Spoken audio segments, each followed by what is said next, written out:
William Graham, 2nd Earl of Montrose, was a Scottish nobleman and statesman, who successfully steered a moderate course through the treacherous waters of mid-16th century Scottish politics. Origins: Graham was the eldest son and heir of William Graham, 1st Earl of Montrose by Annabel, a daughter of John Drummond, 1st Lord Drummond. The Grahams were a long-established family of Norman origin, who first rose to prominence in the reign of David I.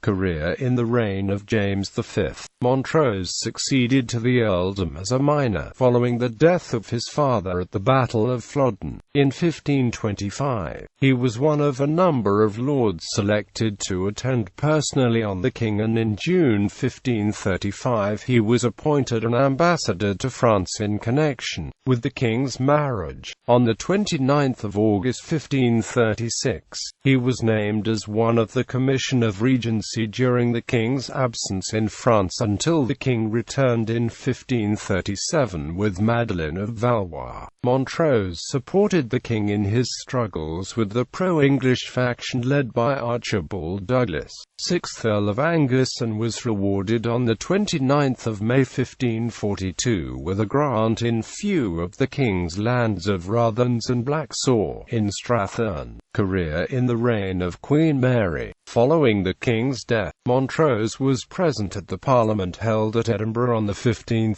March 1543 and voted for the election of the Earl of Arran as regent for the infant Mary, Queen of Scots. However, when differences arose between the regent and Cardinal Beaton, Montrose supported the latter. Montrose remained a leading member of the Regent's Council and was rewarded on the 11th of January 1546 for his personal attendance on the Queen, with a charter of many of the lands forfeited by the Earl of Lennox. In November 1547, Montrose took part with the regent in the unsuccessful siege of Broughty Castle, following its surrender to the English after the Battle of Pinkie Cleugh. Montrose was not present at the Reformation Parliament of 1560 and was the only nobleman to attend the Queen's first Mass on her return from France, in 1561. In 1563, the Bishop of Dunblane identified Montrose to Pope Pius IV as remaining true to the Catholic faith. Although Montrose was made a member of the Privy Council on 6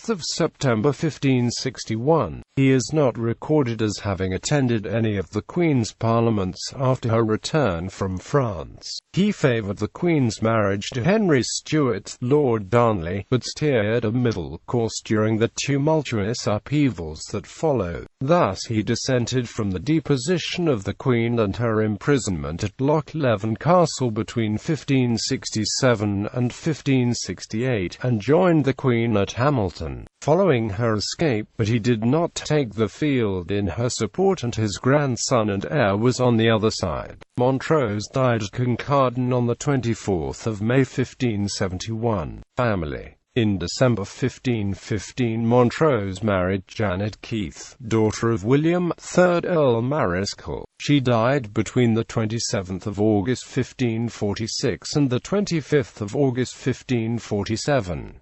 They had numerous children. Robert Graham, Master of Graham, who was killed at the Battle of Pinkie Cleugh on 10 September 1547. By his wife Margaret, daughter of Malcolm Fleming, 3rd Lord Fleming. He had a posthumous son, John, who succeeded to the earldom on Montrose's death. Alexander Graham of Wallaston, who married Marian, the daughter of George Seaton, 3rd Lord Seaton and widow of Hugh Montgomery, Earl of Eglinton. William Graham, the rector of Cologne, who died in about 1597. Mungo Graham, who married Marjorie, daughter of Sir William Edo Monstone of Duntreath, was master of the household to James VI for many years and died before the 15th of May 1590. Margaret Graham, who married Robert Master of Erskine. Elizabeth Graham, who married George Sinclair, 4th Earl of Caithness.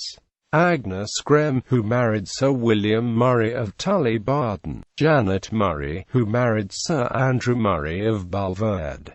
Christian Graham, who married Robert Graham of Knockdolia.